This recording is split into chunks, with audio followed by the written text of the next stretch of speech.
Well,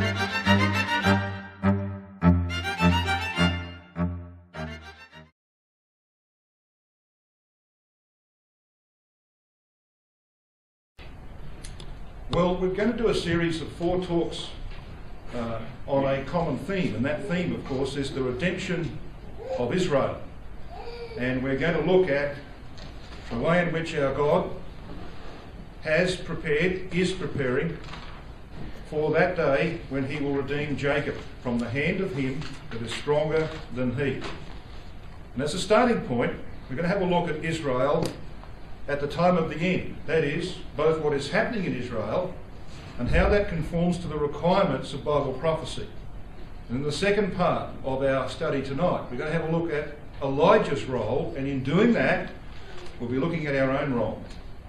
So it's going to involve us. So hopefully we'll go away with something in terms of a slightly enhanced vision of the things that you and I hope to do in the work of redeeming Israel in the future.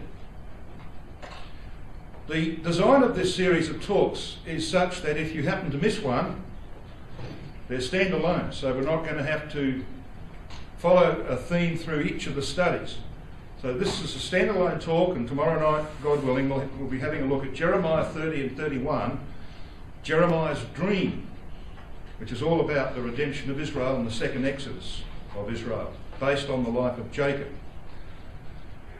Well, what does Bible prophecy require of Israel at the time of the end?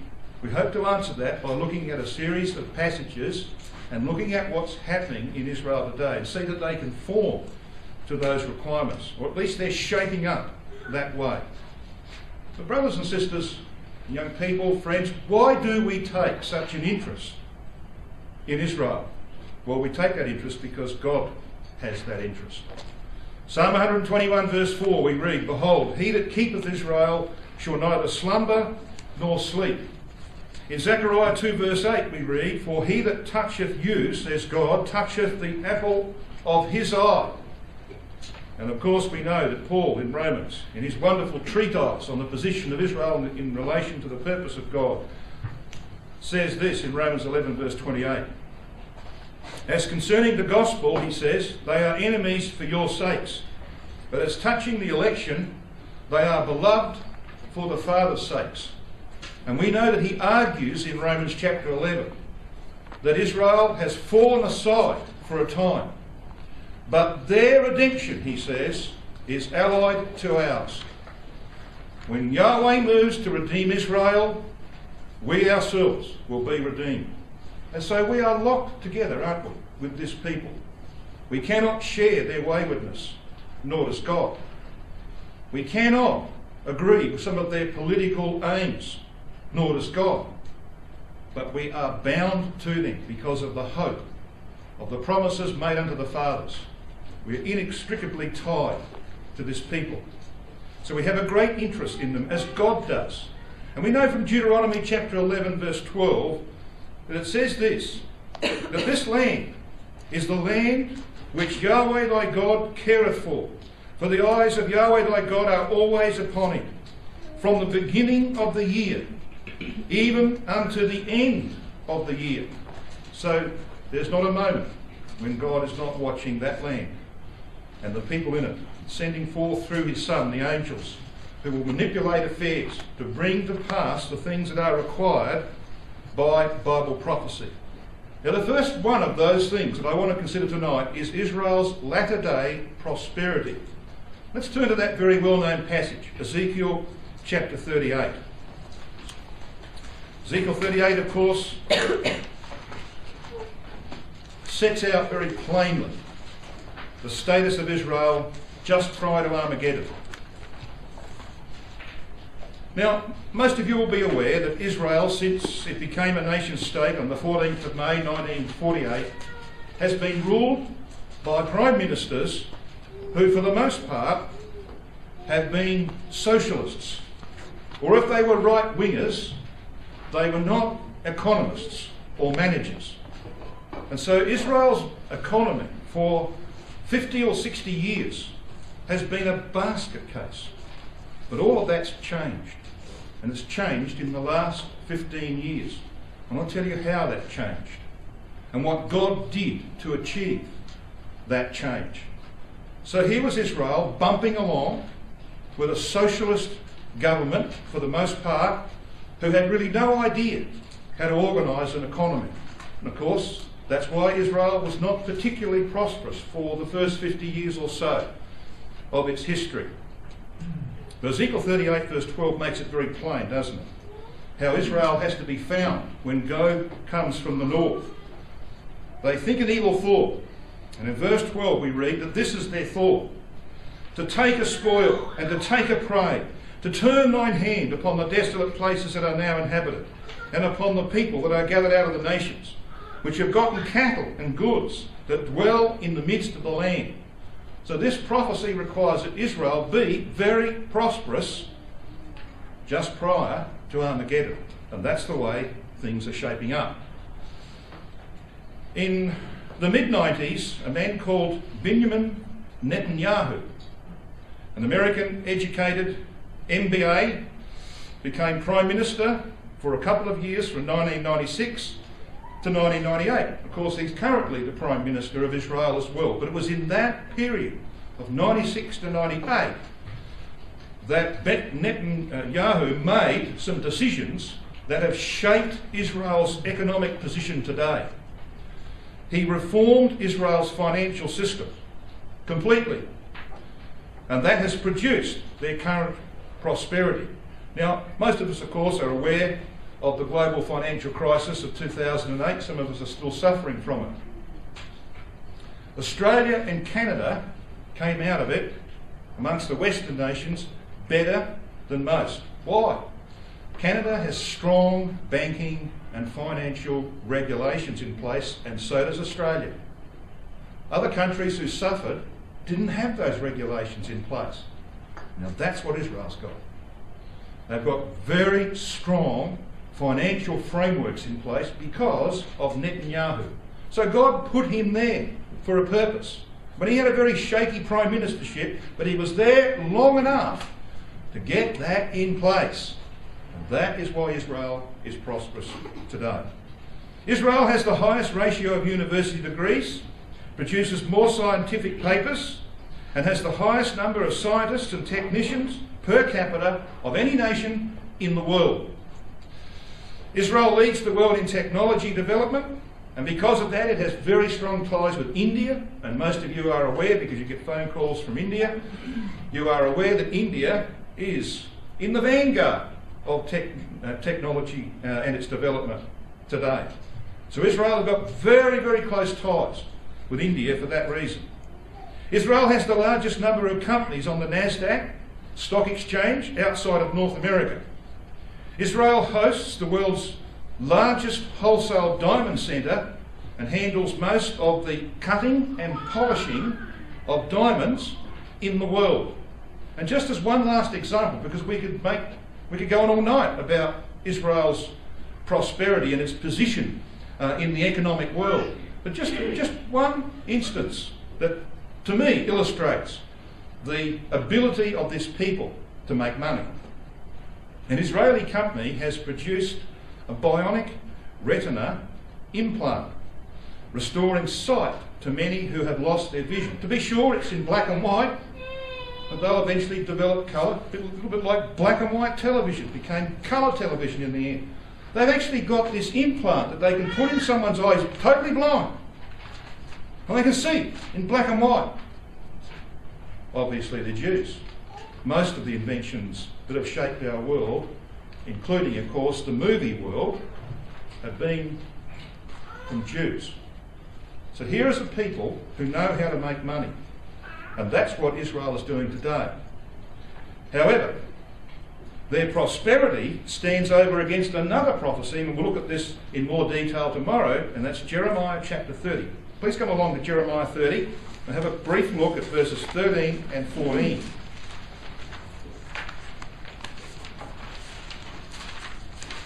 We get a chance in this series. I want to talk about the impending financial collapse that the world is talking about. It's coming, a huge one, another massive depression. They know it's going to happen. And I can show you hours worth of TV programs that have been downloaded by people who have an interest in these things, which demonstrate that there is coming very soon another massive financial collapse that will make the global financial crisis of 2008 look like a Sunday school picnic. We're not going to be here to see that, brothers and sisters. I'm confident of that, because we have to be taken away in times of prosperity, and prosperity is shortly going to disappear from the earth for at least 10, 15 years. And you usually only get out of those sorts of depressions with a war. And that's how they're talking. We might just show a few of these clips in one of our final studies, just to demonstrate that it's coming. You know what? When that crash comes, Israel is going to stay, relatively speaking, on top of it. They have, of course, found massive quantities of oil and gas recently. I wonder why it took them this long to find it. Because God wanted them to find it now. And they will be independent in terms of their fuel and gas supplies. So there's a nation that is going to come through this crisis. It is looming upon the world much better than most other peoples. Bible prophecy requires that. And it also requires that they be an object of desire for Gog in the north. And they will be that, but they won't have too many friends. Jeremiah chapter 30, verses 13 and 14, we read this of Israel: there is none to plead thy cause. Why? Well, their bruise is incurable, verse 12. That thou mayest be bound up. Thou hast no healing medicines. All thy lovers have forgotten thee. They seek thee not. Why? For I have wounded thee with the wound of an enemy, with the chastisement of a cruel one, for the multitude of thy iniquity, because thy sins were increased. So we know, and this prophecy, as we will see tomorrow night, God willing, is about our time and the time to come. It's the time of Jacob's trouble, time of Armageddon and beyond, when Jacob is redeemed from the hand of him that is stronger than he. That's the time. Just prior to that time, Israel has to lose its friends. Now, it has a few friends, doesn't it? Still. But look at the history. Of the 175 United Nations Security Council and the 690 General Assembly resolutions passed before 1990, so this is 20 years ago, this is not the record of the last 20 years, 97 of the 175 and 429 of the 690 were directed against Israel. Now that's not bad proportion, is it? The United Nations would be out of business if it wasn't for the motions being put up against Israel. So they haven't got too many friends. And both the US and Britain in recent months have shifted their attitude towards Israel considerably. So there are signs that the friendship that the United States has for Israel is fading away. And so it will be, because Bible prophecy requires that at the time of the end, Israel will be isolated. That's not going to bother them too much, because they'll be independent, they'll be prosperous, they'll have their own oil and gas, they'll have one of the best economies in the world. Who cares whether the US doesn't send their billions of dollars anymore? So they'll be arrogant for that reason.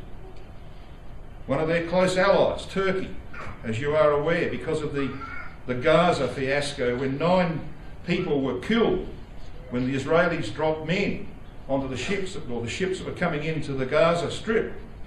Turkey led action to boycott Israel over that fiasco. So there's a lot of things happening that will bring about the isolation of Israel from all of those who have previously supported it. And it may well be, just may well be, that one of the reasons why Israel will be caught off guard by Gog is that they might cuddle up to Russia a bit more. There's already moves underway in that direction.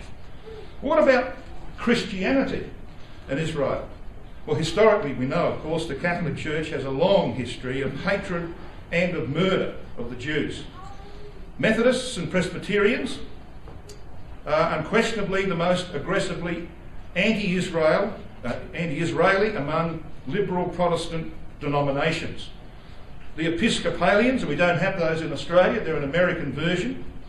The Episcopalians The Evangelical Lutherans and United Church of Christ have debated and in some cases have adopted strong policies intended to bring direct or indirect economic pressure on Israel to compromise with the Palestinians. And one of those things is that they tell their members not to buy shares in Jewish companies.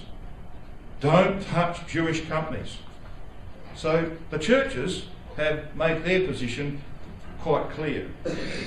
Now, what do we expect then? If Israel's going to be prosperous, if they're isolated from their friends but thumb their noses at them, if they've got the Christian and the Muslim world against them, what do you think Israel's attitude's going to be just prior to Armageddon? Can we expect that there's going to be some kind of reformation amongst the Jews in Israel? Is that what the Bible teaches? That we can look and expect that there's going to be a lot of Jews who will reform themselves and turn back to their God in a way that He would accept? Can we expect that? I want you to come to Ezekiel 39. Let's see what the Bible has to say about this matter.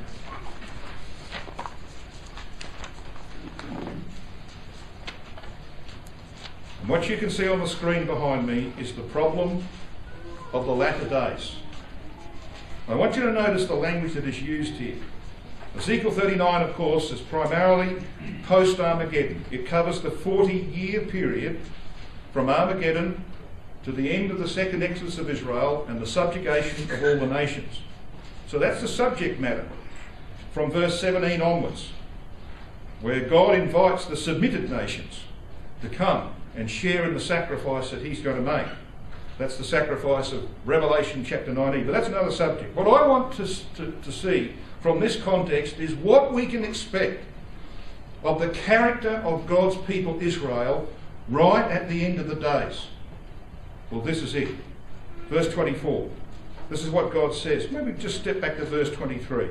And the nations shall know that the house of Israel went into captivity for their iniquity, because they trespassed against me. Therefore I hid my face from them.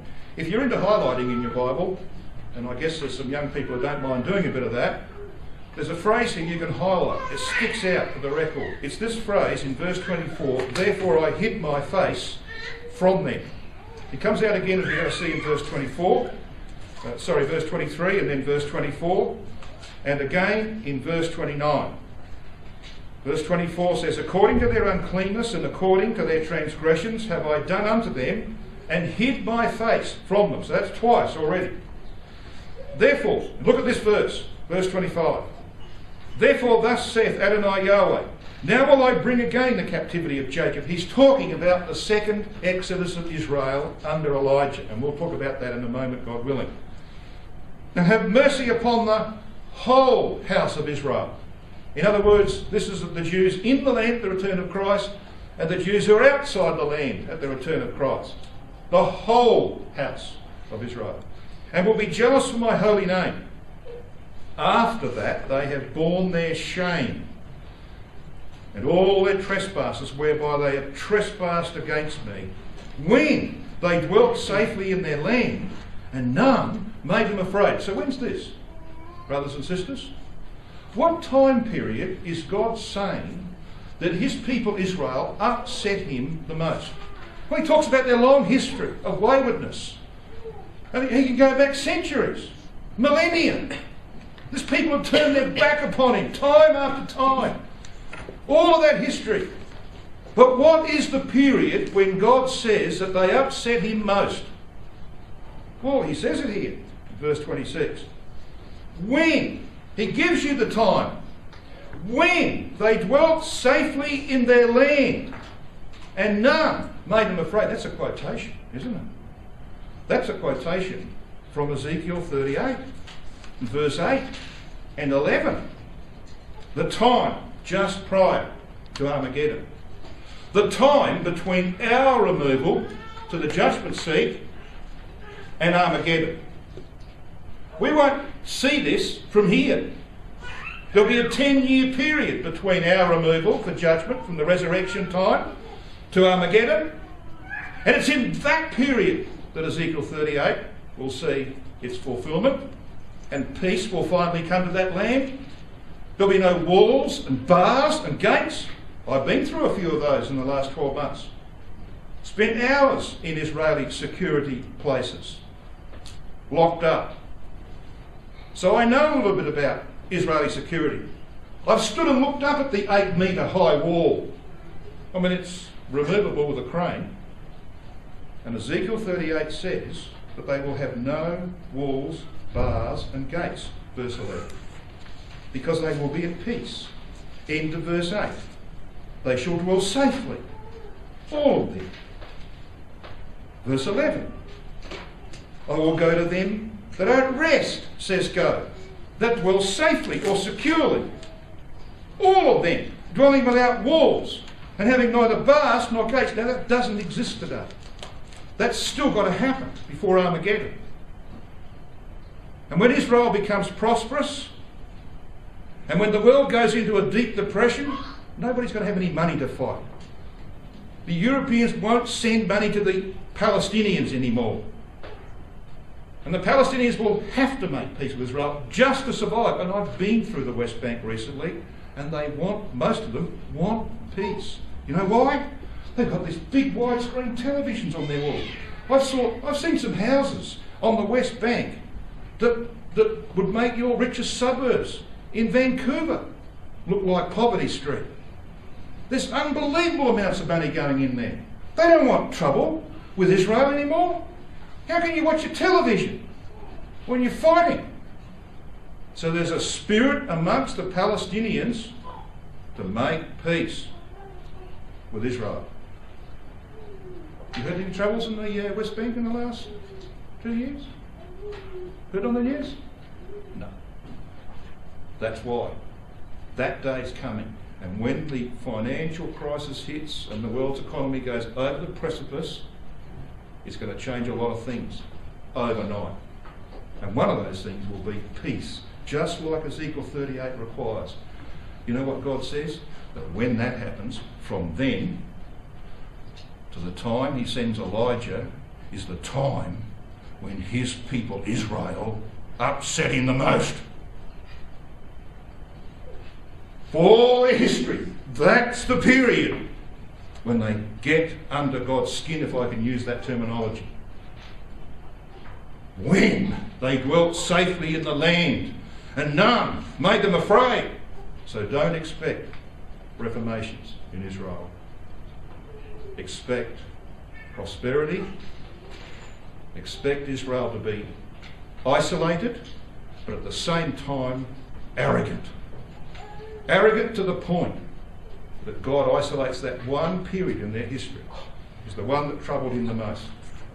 Scripture's pretty clear, isn't it? Israel's latter-day arrogance is spelled out. And their long history of pride and self-dependence peaks in these latter days. As I said, recent massive finds of oil and gas will make Israel self-sufficient for decades to come.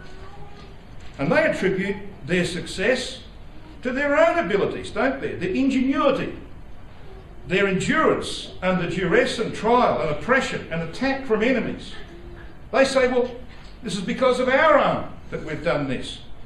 And of course, many of the older generation of Israel, the Holocaust generation, and those who immediately succeeded them, ceased to believe in God anyway. You've heard the stories, haven't you, of the Jews in their concentration camps who pleaded with God, just as Deuteronomy 28 said they would. Would God that were morning. And when the morning came, would God that were evening. And they cried out, surely the God of Israel will answer our prayers. They didn't get an answer, not the answer they were looking for, not deliverance. And so many of them said, there is no God. There cannot be a God. So many Jews are atheists for that reason. Over 2/3 of them are secular, don't believe in God. And that's why some of the behaviour that we see, not only in the land, but elsewhere where Jews are concentrated, is not particularly salubrious. Because God is not in the picture. So this is the character of God's nation just prior to Armageddon. And these are some of the reasons for it. You know, one of the things that must really upset God is that the nation of Israel today claims to be its own Messiah. Now, this is not difficult, is it, for a people who could say, in the presence of Pilate, we have no king but Caesar, completely repudiating the covenant made to David. They're doing a similar thing today, inasmuch as they say that the nation itself is its own Messiah. Now, some of you might have seen some of these quotes before. If you've not read the book Bible and Sword by the Jewish historian Barbara Tuchman, who died a few years ago, you should try and get hold of it. It is an absolutely wonderful piece of literature about the history of Israel, particularly their relationship with the British Empire and the way the British have supported them to return to their own. Tuchman, amongst other things, says this: not until they came to perceive, beginning in the 1860s, that they would have to act as their own Messiah, did the return to Israel actually become realisable. Heinrich Graetz, in 1864, so this is going back to Brother Thomas's time, wrote this: the Jewish people must be their own Messiah. And a tour of the land by Christadelphians, on which my uncle was present, in the 1970s. When they were in Jerusalem, they asked the chief rabbi of Jerusalem, Rabbi Abrahams, are you in expectation of the Messiah? His response was, we are the Messiah. We, the Jewish people, the nation of Israel, is the Messiah. Now that we count that as ludicrous, don't we? But they don't. They believe it. And God knew it would happen. I want to show you the scriptures where that is spelled out. He knew that would happen.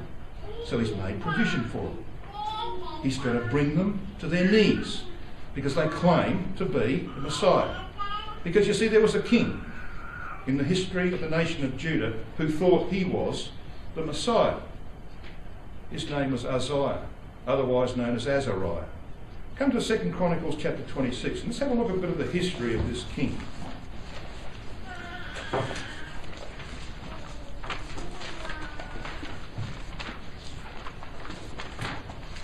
Now we know this story pretty well. Here is a teenager who comes to the throne, 16 years of age, and immediately sets in motion the wheels of development and prosperity. He takes Elath as a 16-year-old. And then there is a long succession over 40 years of incredible achievements right across the spectrum, whether it be agriculture, military, you name it. He achieved. And God was with him in that achievement. Spelt that out several times in this record. He was marvellously helped, the record says, till he was strong. The problem was it went to his head. And he began to ask himself the question, when Messiah cometh, will he do greater works than this man? His answer was no. But he had one problem. He was sitting upon the throne of David, but he wasn't a priest. He certainly wasn't the high priest. But conveniently, the high priest's name was Azariah, and that was Uzziah's other name, Azariah. So all he needed to do was to change the person, not the name, and become king and priest. And we know what happened. He chose a special feast day, he took a censer, he went into the temple. Josephus says that there was an earthquake, and there was an earthquake in the days of Uzziah, wasn't there? We'll look at that in a moment. There was an earthquake, split the temple, a ray of light shot through, lit up the fact that his forehead was now full of leprosy. And he left that place crying out, unclean, unclean, chased out by 80 priests. That's the story. And he dwelt in a house apart. And the record there in verse 21 of 2 Chronicles 26 says this: Uzziah the king was a leper unto the day of his death, and dwelt in a several house. Now Rotherham translates that, a house apart. Just store that one away on the shelf somewhere. A house apart as a leper because of his presumption in trying to assume the role of Messiah. Uzziah is the would-be Messiah. And that's what God does to him. Now, who is he a type of? He could have been a magnificent type of Christ. His achievements were unbelievable. Could have been a wonderful type of Christ. He ends up being a type of modern Israel. So let's just review some of his achievements. As I said, he captured and built Elath as a trade city, one of the first things that Israel did. They made Elath a trading port. Second thing he did, he captured the Shephelah and the Negev. It's one of the first things that Israel did as a nation. The War of Independence and the War of 1956. He defeated the Arabs and the Jordanians in battle. Israel's done that 4 times. He fortified Jerusalem against attack. Did you know in the 1970s that every building in Jerusalem had to be built to withstand nuclear warfare? Won't help them when the earthquake comes. That's what they did. He built a prosperous agricultural society. You eat oranges from Israel, so you know about their agricultural prosperity. And if you do get a chance to water your gardens in the summertime, most of you will be using that black plastic material, drip feeding, all right? Guess where that was invented? In Israel. And they made the desert blossom as a rose with their ingenuity. That's exactly what Isaiah did. Provided water supplies for the desert, just like the Jews had done. He developed a powerful army of 300,000 men. Guess what number the standing army of Israel is? 300,000. He becomes a leader in missile warfare. Did you notice that? Verse 15 of 2 Chronicles 26. He made in Jerusalem engines invented by cunning men to be on the towers and upon the bulwarks to shoot arrows and great stones withal. In other words, he was in the forefront of missile warfare. And in the 1970s and 80s, when the Jews took possession of planes supplied by the Americans, guess what they did? They took off the American missiles and put their own on. They were far superior, and they proved that in 1967 with their laser guided or some guidance system in the bombs, and they cleaned up the Egyptian Air Force in a matter of hours. Leaders in missile warfare. And Isaiah was helped by God. We read that in verse 7, in verse 8, and in verse 15.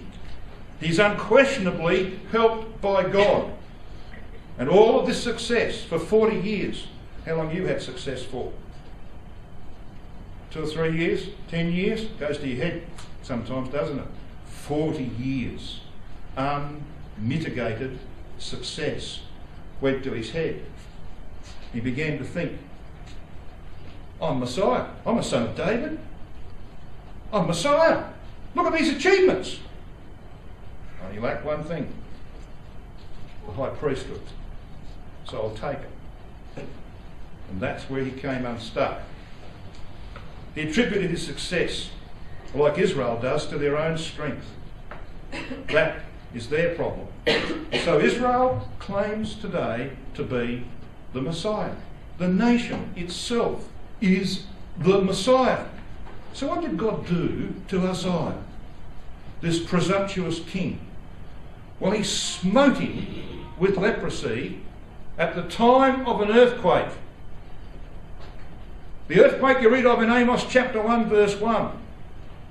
Amos prophesied 2 years before the earthquake in the days of Uzziah. That's how critical that was. You know, they'll talk, historically, if they get time to do it, they'll talk about the 2010 floods in Brisbane. Who cares anyway?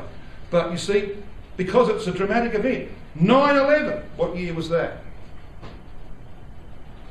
Come on, what year was 9/11? 2001. Of course. You don't forget that, do you? What year was President Kennedy shot? Yeah, exactly. So you know those dates. All these young people knew them as well, didn't they? Yeah. See, that's how mankind thinks, isn't it? These significant dates. And Israel claims to be Messiah because they think that all of their achievements from 1948 onwards are due to them. It's going to be quite different when Zechariah 14 happens. I want you to come to Zechariah chapter 14.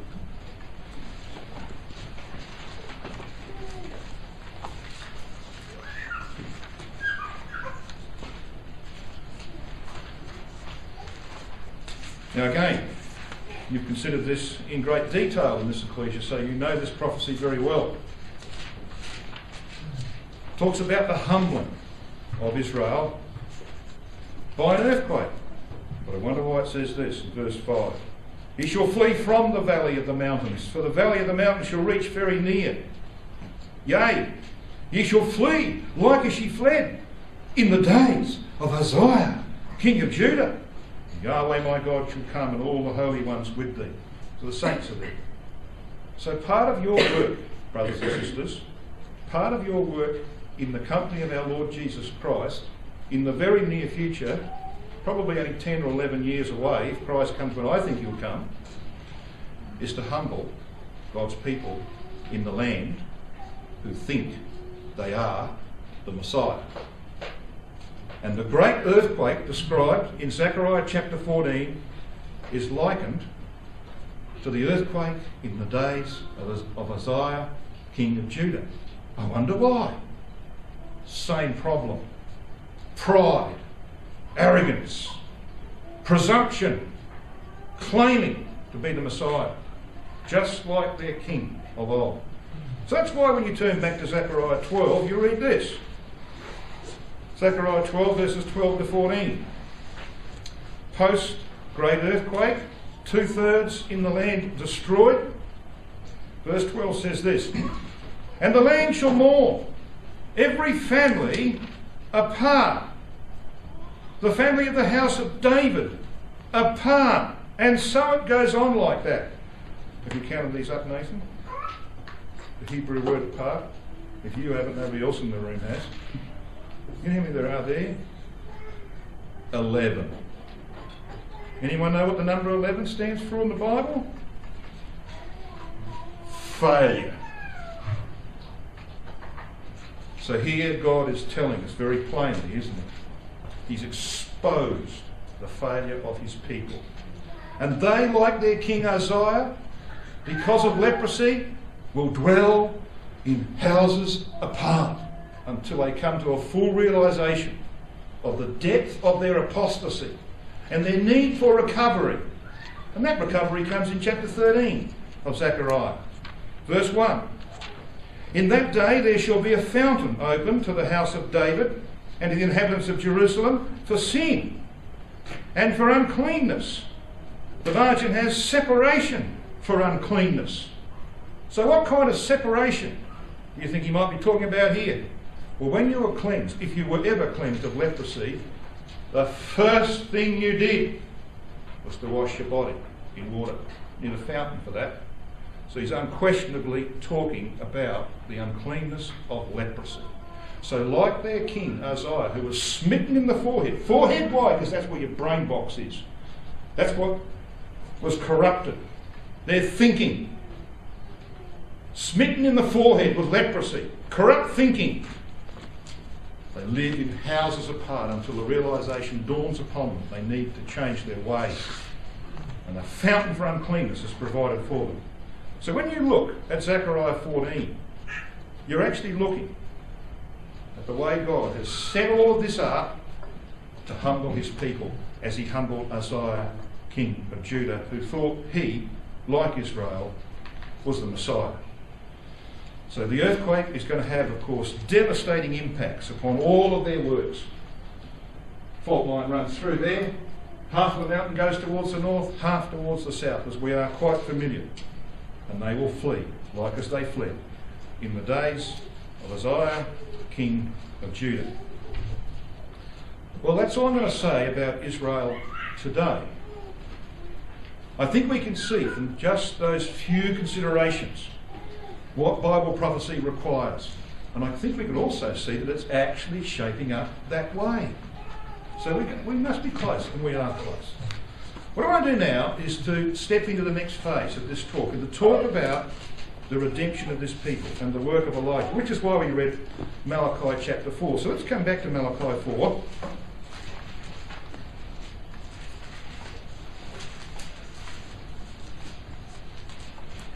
We're going to focus mainly on the last 3 verses. You're fully aware, of course, that verses 1 through 3 are about Armageddon and our involvement in it. we are the calves of the stall who go gambling. And I don't mean by that down at the casino in North Battleford. I'm not talking about G-A-M-B-L-I-N-G, gambling, but gambling. That is G-A-M-B-O-L. So when you let, as you do in Canada, you let your animals out of the barn after the winter when they've been locked up for 3 or 4 months, what do? Do they just toddle out the field and say, there's some nice grass out here? Or they get out there and they bounce around like children? Well, that's what that's talking about. When we're released from the problem of mortality, brothers and sisters, and given the role of establishing the kingdom of God alongside of our Lord Jesus Christ, we'll be bouncing around as immortals will, in happiness and joy and enthusiasm and vigour to achieve the work that will be given to it. That's what that section of Scripture is about. And part of that work is then explained in verses 5 and 6. It's the work of Elijah the prophet. But he won't be alone, as you'll see in a moment. He's going to have others with him who will share that work. You know, there's something very fundamental here, and some of you will have heard me say this before, but I deliberately repeat this because I have to say, and I say this in humility, this is not as well understood in our brotherhood as it ought to be. We need to get this right. There are ways in which God describes Israel, his people, in the Scripture, in the prophetic Scriptures. He uses these terms of the Jews who are outside the land. When you read in the prophetic Scriptures where the people, not the land, are the subject, because we know, of course, in Ezekiel 38 it speaks about the mountains of Israel. They called the state Israel. We as a community rejoiced because it was named Israel in terms of Ezekiel 38. But God doesn't call the people in the land Israel. He never calls them Israel prior to Armageddon. They're always Judah. So whenever you read in the prophetic Scriptures, so listen to carefully to what I'm saying, in the prophetic Scriptures which speak about our time, the return of Christ, the events of Armageddon, whenever you read these names, Israel, Ephraim and the remnant of Jacob, it always refers to the Jews who are outside the land at the return of Christ. When you read the name Judah, it always refers to the Jews who are inside the land at the return of Christ. I've been checking it as I've done my readings for the last 30 years. But I ask you to do the same. Check the context. And it's invariable. There's only one where there may be an issue of doubt, and that's in Isaiah 11. And that's not a problem either. Check it when you do your readings. And we read a lot about the prophets, don't we? Check the name. Look at the context, and you will see it is absolutely pristine. It's invariable. So if you don't apply this formula, you will not interpret prophetic Scriptures correctly. Sadly, when I read some of the stuff that's going around our brotherhood, that is the case. It's not interpreted correctly. Mistakes are made because this formula is not applied.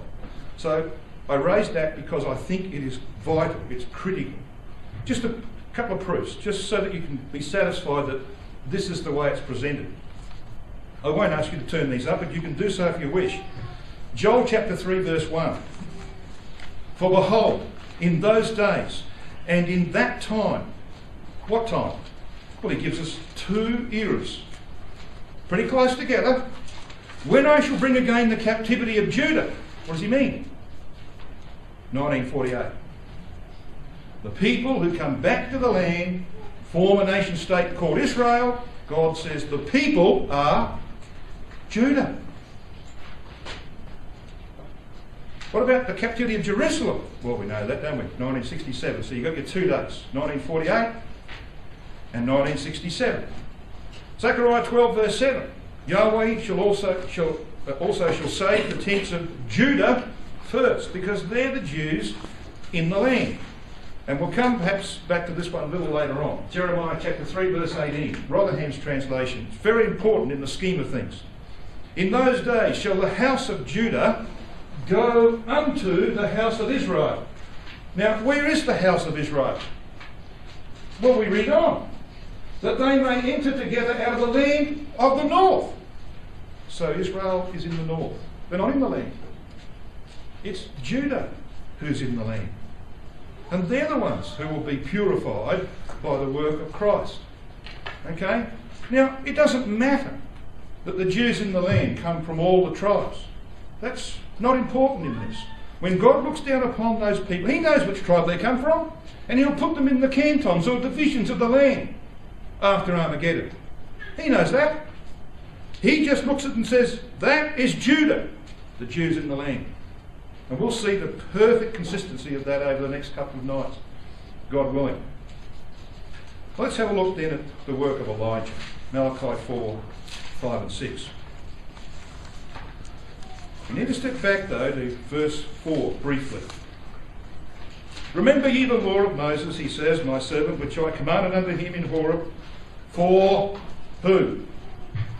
All Israel. What does that mean? Israel and Judah.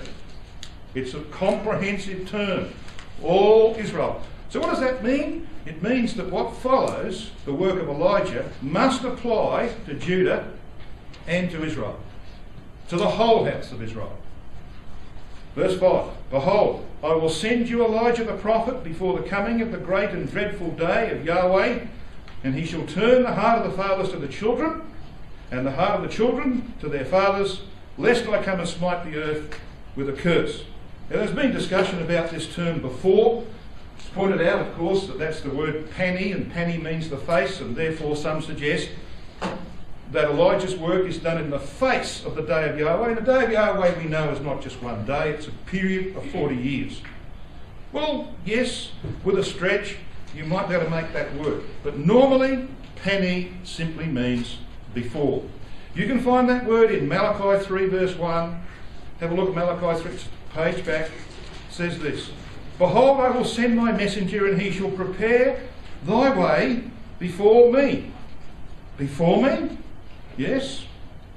Before, in terms of time. It's talking about the work of John the Baptist, right, and the work of Elijah in relation to Christ. So it's before the appearance of Messiah. Amos chapter 1 verse 1, 2 years before the earthquake. What does that mean? Simply before. So in terms of time, the work of Elijah begins before the great day of Yahweh, Armageddon. I believe 3.5 years before, just like John the Baptist's work began, before Christ made his appearance on the scene. Now, we don't have to argue about this because the scripture speaks eloquently about it. This passage is quoted in Luke chapter 1 and verse 17. And it's quoted in relation to John the Baptist. When did he begin his work? Across the face of Christ's mission? Or before Christ came on the scene? Pretty obvious, isn't it? Now, notice what Brother Thomas says in his translation of this passage in Luke 1. To restore to the posterity the father's dispositions and disobedient ones to just persons' mode of thinking. And that's what is meant by this phraseology here. That the work of Elijah primarily is to turn the heart of the fathers to the children. Now, if I'd been writing that, I wouldn't have put that in. What I would have put in there was this. To turn the heart of the children to their fathers, wouldn't you? He doesn't put that first. Why does he put it first? Why does he put this turning the heart of the fathers? He means Abraham, Isaac and Jacob to the children. Well, Isaiah 29 verses 22 and 23 explain it. Therefore thus saith Yahweh, who redeemed Abraham concerning the house of Jacob, Jacob shall not now be ashamed, neither shall his face now wax pale. And Jacob's as dead as a doornail, isn't he? You don't know anything. But if Jacob was alive, he would be ashen-faced, knowing the behaviour of those who came from his loins. He would be utterly ashamed of them. That's what that's saying. And so the work of Elijah is to restore the fathers to their children, which you can only do by turning the children back to the disposition of the fathers. Okay? So it's a very, very important work. We're going to see John the Baptist began that work. Now there are two phases to Elijah's work, and we saw that by looking at verse 4. He has a work in relation to Judah, and he has a work in relation to Israel. As I said, his message was to all Israel. And John the Baptist was Elijah to Judah, to the Jews in the land. So that when Elijah actually comes, he's been raised along with all those who are responsible, immortalised together with those who are accepted, and he goes forth in the company of many saints to accomplish this work. When that happens, brethren and sisters, his work will be confined to the Jews outside the land. Because Elijah's work to the Jews inside the land was accomplished by John the Baptist. Now some are slow to pick this up, and they were in Christ's day too, because he said that. Matthew 11 verses 13 to 15. For all the prophets and the law, he says, were unto John when he prophesied, and this is Robert Ham's translation, and if ye are willing to accept it, and they had trouble, he, that is, John, is Elijah, the one destined to come. Straight over their heads. They had no idea. That's in Matthew chapter 11. So guess what? In Matthew 17, Christ tries again. Don't get through the first time, you try the second time. Matthew 17, 10 to 13. And his disciples asked him, saying, Why then say the scribes that Elijah must first come? They knew the prophecy of Malachi 4. And Jesus answered and said unto them, Elijah truly shall first come and restore all things. Yes, he's got a work to do before I arrive publicly on the scene. But I say unto you that Elijah is come already. To whom? To the Jews in the land at the time of Christ. He's come already, and they knew him not, but have done unto him whatsoever they listed. And then finally the penny dropped. And they said, Oh, he's talking about John the Baptist. Yeah, he was. Then the disciples understood that he spake unto them of John the Baptist. So don't expect Elijah to go into the land called Israel, to the people known as Judah. That work's done. It's done. Christ will deal with them, and that's what Zechariah's about. Elijah's work is to those who haven't seen him yet in any form. You know, they leave a chair at the end of the table vacant for Elijah. One day he's going to come and sit in it, and they'll be very surprised, even though they leave the chair vacant. He's going to come to the Jews who are outside the land. And that will all happen, of course, because of the work of the resurrection, the judgment seat, and the immortalisation of the faithful. When Elijah and those who go forth with him are prepared, they will be sent out to the Jews outside the land, to all parts of the earth, to begin this work of redeeming, restoring God's people. It's a work, of course, that will take 40 years. The second Exodus starts here at the beginning of Elijah's mission, prior to Armageddon. Here you've got on the left-hand side of the screen the return of Christ, the resurrection of the dead, the judgment seat, the marriage of the Lamb, the preparation of the saints. Armageddon is this line here, 10 years after our removal. Elijah's work begins some time prior to that. Goes on, the second Exodus goes on for 40 years. And it's used, of course, in which this is our studies in the coming nights, God willing. We're going to have a look at the way in which the second Exodus of Israel is used by God to bring judgments upon the Catholic nations of Europe who will support the papacy against Christ. We're going to have a look at that, God willing, tomorrow evening in part, and then later on next week. I'm not going to go into the details of that because I want to move on very quickly. Matthew 24.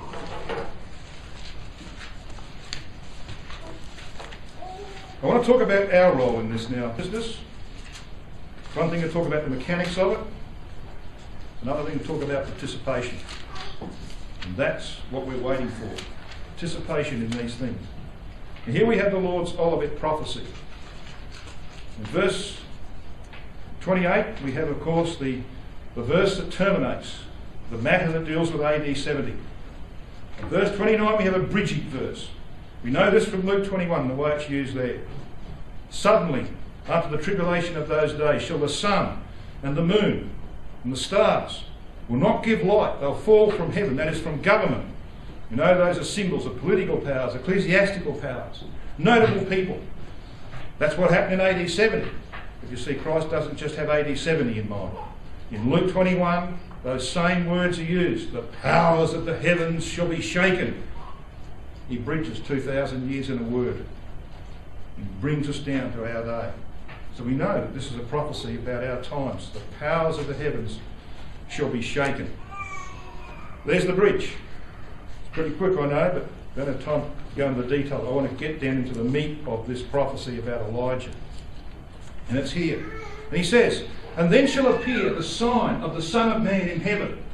And then shall all the tribes of the earth mourn, and they shall see the Son of Man coming in the clouds of heaven with power and great glory. Now you must establish who he's talking about in verse 30 if you want to understand verse 31.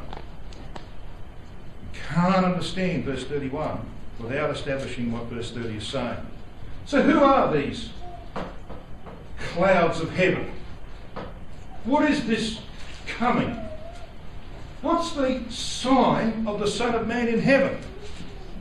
We don't have to argue about that either, because we have a scriptural passage from the words of Christ himself through John as to what that is. It's actually Armageddon. Now if you want to check this out, have a look at Revelation chapter 1 verse 7. This is what it says. Behold, he cometh with clouds. Language? Clouds. Clouds of heaven. And every eye shall see him. And they also which pierced him, the Jews. And all kindreds of the earth shall wail because of him. And then shall all the tribes of the earth mourn. And they shall see the Son of Man coming. Got it? It's identical. And what Christ is saying in Revelation chapter 1 verse 7 is unmistakable. The previous verse he's talking about kings and priests. We've been made kings and priests. So who are the clouds? The symbol of a multitude, a glorified multitude with Christ. So the judgment seat's passed. Verse 30 of Matthew 24, the judgment's passed.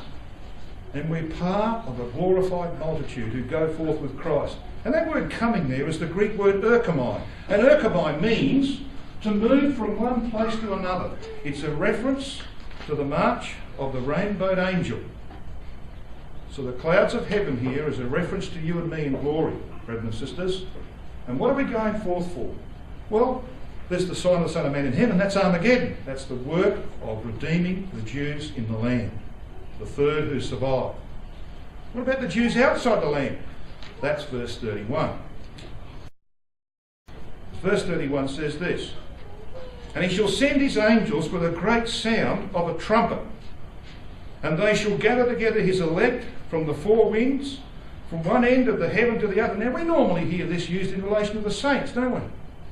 The angels going out and gathering the judgment. How can that be the case? Verse 30, they're already glorified. So what's this talking about? It's talking about the role of the saints in relation to Israel, God's elect nation. Now that word angels, of course, we know as angelos or angelos, as it's pronounced in the Greek. He shall send his angels, his messengers. These messengers are the saints, led by Elijah the prophet in fulfilment of Malachi chapter 4 verse 5. And they go with a great sound of a trumpet. You can find in Isaiah 18 verse 3, 27:13, Zechariah 9:40 and other places reference to the trumpet being used to call Israel home. His elect. Scattered Israel is called in Isaiah 45:4, 65:15 and Deuteronomy 30 and places like that, God's elect.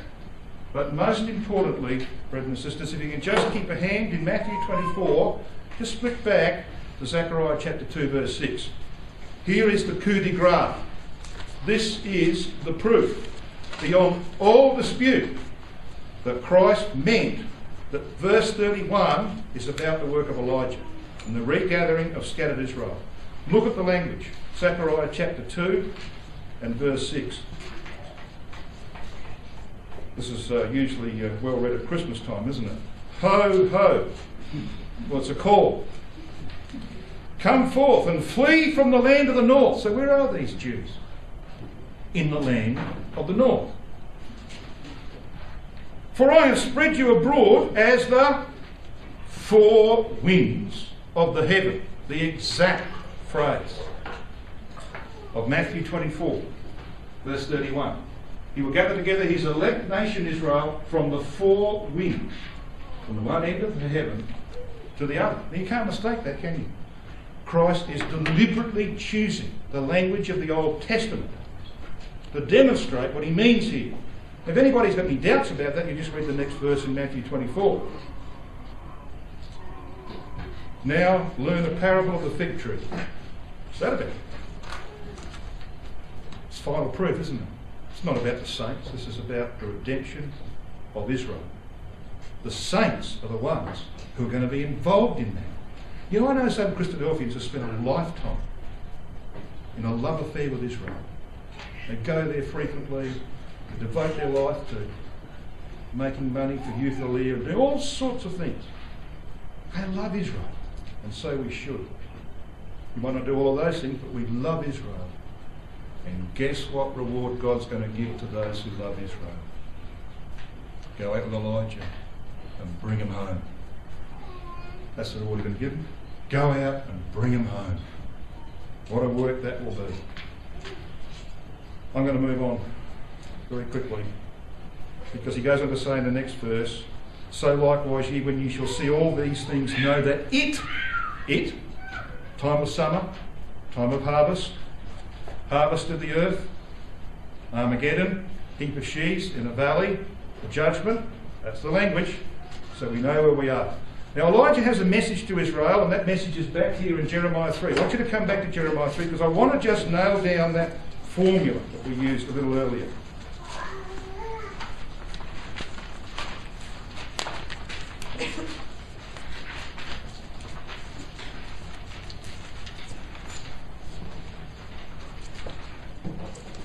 Jeremiah 3,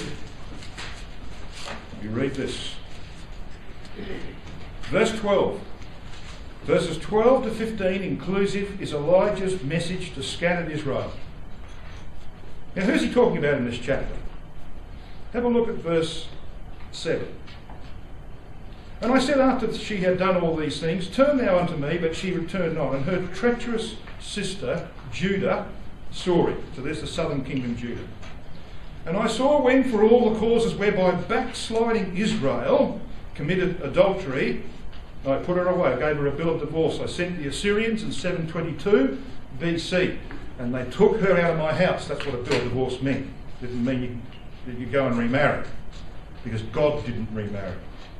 Verse 14 tells us that. He says to these people he put out of his house, I am married unto you. 2,730 years later. Still married to Israel. So when Elijah goes out, who's he going to talk to? God's been talking in verses 7 to 10 and 11 about Judah and Israel. Judah, southern kingdom, Israel, the northern kingdom. Elijah's message comes in 12 to 15. Who's it to? Verse 12.